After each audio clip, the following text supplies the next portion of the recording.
21ª aula do curso Desenvolvimento Orientado a Componentes com o ML. Continuamos tratando o tema especificação de interface de componente. Oitava e última parte dessa vez. Eu quero tratar um último assunto dentro do contexto da especificação de interface de componente, que são os componentes com comportamento próprio. Então, como aí está colocado. Primeiro ponto que eu estou colocando é o seguinte, olha, nós podemos pensar na divisão dos componentes em dois grupos, dois grandes grupos. Eu estou colocando aí nesta tela. Primeiro grupo, os que apenas reagem a solicitações externas como prestadores de serviço, e um exemplo disso é o componente TTT Game Logic, aqui do nosso exemplo do jogo da velha aqui acima, então o componente do meio.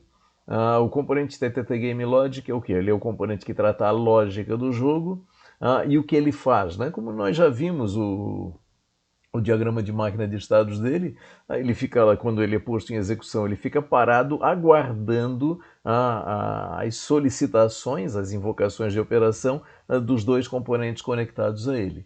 Quer dizer, ele é um prestador de serviço, basicamente. Isso o primeiro grupo. Segundo grupo dos componentes, ali ao final, eu digo o seguinte, que são aqueles componentes que têm comportamento próprio, que não depende da invocação de outros componentes. Quer dizer, o comportamento é inerente a ele, não em função do que acontece na interface. E um exemplo disso, aqui no nosso exemplo simples do jogo da velha, é exatamente o componente TTT Player Interface. O componente que trata as ações do usuário. E esse comportamento próprio, que não é algo em função do que acontece na interface, é exatamente o que? A ação do usuário.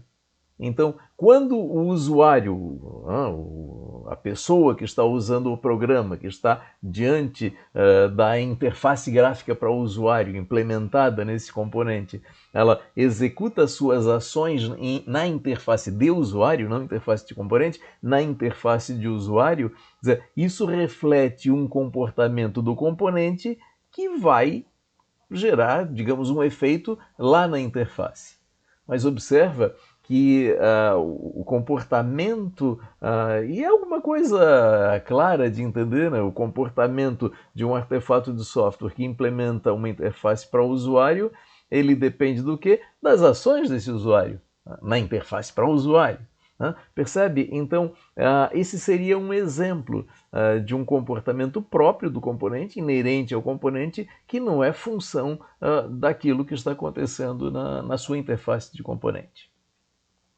Bom, então, o que nós vemos nesses componentes que têm comportamento próprio, esse segundo grupo, que tratamos agora nessa parte da aula, nessa parte do assunto, ele faz o quê? Bom, estou dizendo aí, ele executa funcionalidades além daquelas acessíveis em sua interface, as suas operações fornecidas. A operação interna dele vai além de executar aquelas operações fornecidas. E o que acontece? Bom, olha, ele é um componente, ele tem uma interface, a princípio continua valendo tudo que nós dissemos até agora. Olha, para eu entender o comportamento de um componente, eu preciso estudar a sua interface. Tá, mas peraí, será que com esses componentes com comportamento próprio a coisa fica diferente? E eu estou fazendo uma consideração aí, veja. Eu digo, para interagir com um componente, pode não ser fundamental conhecer as funcionalidades referentes ao comportamento próprio.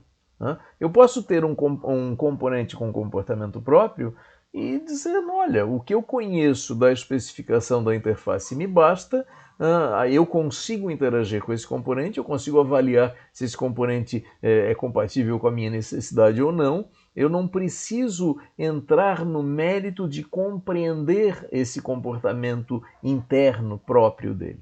Me basta conhecer a interface. Por quê?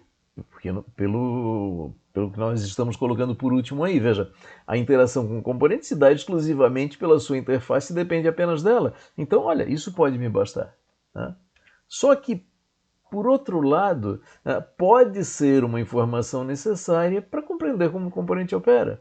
Puxa, se eu até entendo a interação via interface, mas eu não consigo compreender exatamente o que o componente faz se eu não levar em conta esse comportamento próprio dele.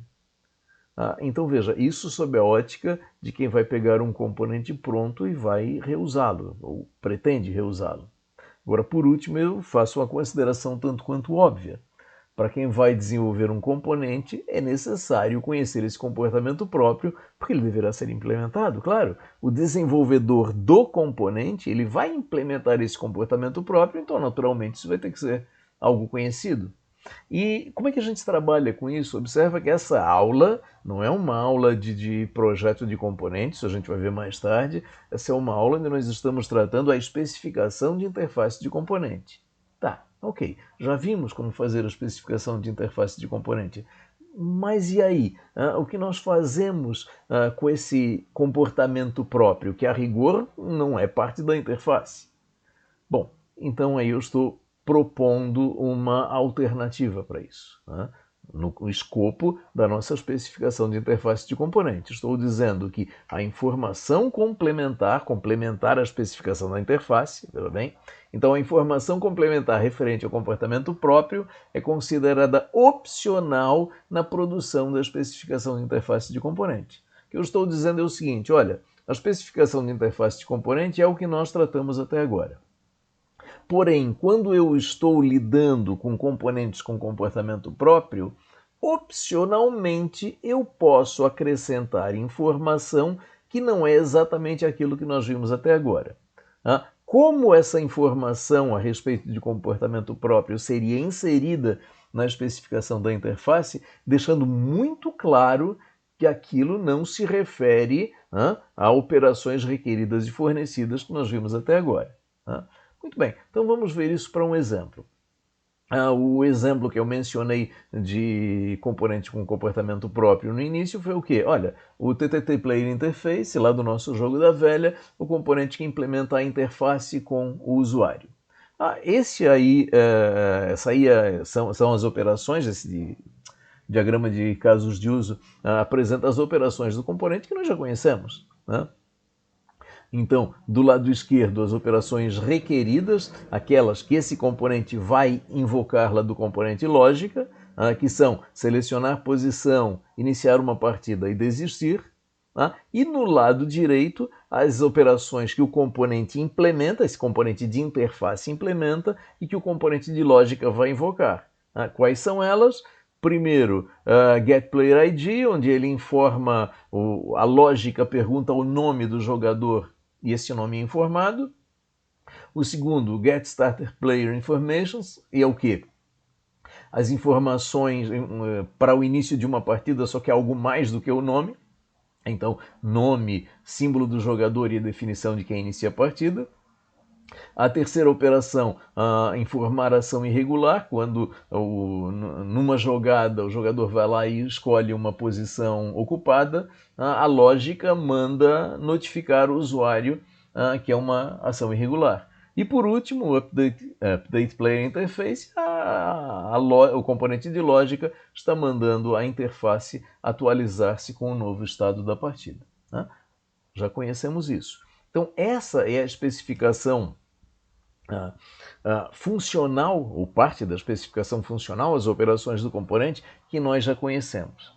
Como nós acrescentaríamos, opcionalmente, como nós acrescentaríamos a essa especificação o comportamento próprio? E onde está o comportamento próprio desse componente? O comportamento próprio desse componente está associado exatamente às operações da esquerda, às operações requeridas. Por que esse componente de interface invoca do componente de lógica selecionar uma posição, ou iniciar uma partida, ou desistir? Ele invoca essas operações por quê? Porque o usuário, a pessoa do usuário, na sua interface de usuário, selecionou uma posição, solicitou iniciar uma partida ou solicitou desistir. Então é decorrência da ação do usuário. Então isso poderia ser representado, repito, opcionalmente, não desta forma, mas desta forma. Então observa que aquela modelagem original em branco à direita foi acrescentada essa parte em cinza à esquerda. E essa parte em cinza tem o quê? 3 casos de uso da execução do programa da interface, do programa interno do componente de interface. Então, 3 casos de uso internos, e observa que esses casos de uso internos têm o estereótipo para deixar muito claro que são casos de uso internos, não se referem nem a operações requeridas nem a operações fornecidas. Assim como aquele ator colocado à esquerda, que representa a figura do usuário, a pessoa do jogador, ele também tem um estereótipo para deixar claro que aquilo não é um porto de interface, não é uma parte de interface. É uma interface, nesse caso, no nosso caso, é uma interface para usuário, para pessoa. Não tem nada a ver com interface de componente. Nada a ver com nenhuma parte da interface de componente. Então, nota interface, o estereótipo está querendo deixar muito claro isso. Não é um elemento da interface do componente. Para que serve essa modelagem? Nesse caso, para deixar mais claro que as requisições de selecionar posição, de iniciar partida e de desistir são decorrentes do quê? De uma ação de um usuário em uma interface de usuário. Repito, modelar desta forma ou modelar da forma anterior é opcional, é o que eu achar mais conveniente. A rigor, a forma anterior, que é o que nós vimos até agora, supre todas as necessidades de especificação de interface de componente. Isso aqui seria, digamos, um acréscimo se eu achar conveniente. Um outro exemplo. Isso aqui é um exemplo assim, extremamente comum, um componente temporizador, timer. Então, aí está um componente temporizador que tem um único porto, e este único porto tem apenas uma interface requerida. Então, esse componente ele apenas invoca, ele não recebe invocação, ele apenas invoca o método update. Então, qual é a ideia desse componente? É que de tempos em tempos, em período estabelecido, ele fica invocando de quem estiver conectado a ele a operação update, atualizar, atualizar, atualizar. Alguma coisa bastante comum no contexto do desenvolvimento de jogos, isso aqui. Muito bem, então veja, um componente temporizador cuja finalidade é ficar invocando periodicamente um método de atualização, um método update. Como nós poderíamos modelar isso? Olha, é o que? Apenas tem um porto, uma única operação requerida, update, acabou. Bom, uma outra forma de modelar isso seria, veja, eu tenho a operação, no diagrama de casos de uso à esquerda, eu tenho a operação requerida update, mas eu tenho também um caso de uso interno, estereótipo interno ali colocado, que é o quê? O looping interno desse componente, a execução do looping interno. E o diagrama de atividades à direita, nós temos o quê? Essa operação, quer dizer, a modelagem do looping interno, observa. O que é a modelagem do looping interno? A modelagem do looping interno, aí está. Gerar um atraso, invocar o método update e ficar em looping fazendo isso. Então observa que essa modelagem, ela não é a modelagem da operação update, ela é a modelagem de um comportamento interno, que eu posso representar ou não, repito, opcionalmente. Se eu achar conveniente compreender, para eu compreender esse componente, é importante eu destacar esse comportamento próprio como parte da especificação da interface, ok, perfeito. É possível, mas observa, opcionalmente. Opcionalmente. Muito bem. Então, fechado esse último tema, componente com comportamento próprio, nós fechamos aqui o assunto, especificação de interface de componente, que nós tratamos ao longo das últimas 8 aulas, esta a 8ª aula tratando esse assunto. O que nós tratamos ao longo dessas 8 aulas? Bom, primeiro, a apresentação de como especificar a interface de componente nos seus três níveis, sintático, comportamental e funcional. Nos três níveis também tratamos compatibilidade no nível sintático, no nível comportamental e no nível funcional. Depois tratamos uma sequência de assuntos. O assunto compatibilidade entre componentes, cujo requisito para que componentes sejam compatíveis, a compatibilidade deve ser observada 100% nos três níveis, sintático, comportamental e funcional. Vimos a compatibilização, a ideia de um esforço de compatibilização como a construção de um terceiro artefato capaz de intermediar a interação entre dois componentes incompatíveis. Lembrando que compatibilização significa não absolutamente alterar código de componente. O componente é caixa preta, é fechado, ninguém mexe nele. Tratamos composição vertical, que nós já tratamos em aulas anteriores, mas aqui no sentido de, dado que eu tenho dois componentes e eu vou juntá-los, dois ou mais, mas aqui, digamos dois, dado que eu tenho dois componentes e vou conectá-los para formar um novo componente via composição vertical, dado que eu tenho a especificação de interface desses dois componentes, como eu obteria a especificação de interface do componente resultante? Vimos isso. Vimos também filtragem, a ideia de que o porto e a caixa de saída não serem simples repassadores de invocação, no sentido a invocação vem e ela é repassada incondicionalmente, mas a ideia de implementar uma máquina de estados que filtraria essas requisições, no sentido, se uma requisição de operação chega, seja da estrutura interna para sair ou do mundo externo em direção à estrutura interna, se ela vier num momento em que ela não seria uma operação possível, ela seria bloqueada. Isso aí, lançamos a ideia, na verdade, mais à frente a gente vai discutir isso um pouquinho mais concretamente no sentido de como implementar isso. E finalmente, nessa aula, tratamos os componentes com comportamento próprio. Então, com isso, com esse conjunto de informações, nós fechamos o tema a interface de componente do modelo Beyond, especificação de interface de componente do modelo Beyond, e estamos encerrando um grande tema. Bom, como complemento a essas nossas 8 aulas, eu recomendo fortemente a leitura do capítulo 5 do nosso livro de referência. E aqui cabe, nessa finalização do assunto e falando da leitura do capítulo 5, cabe uma observação.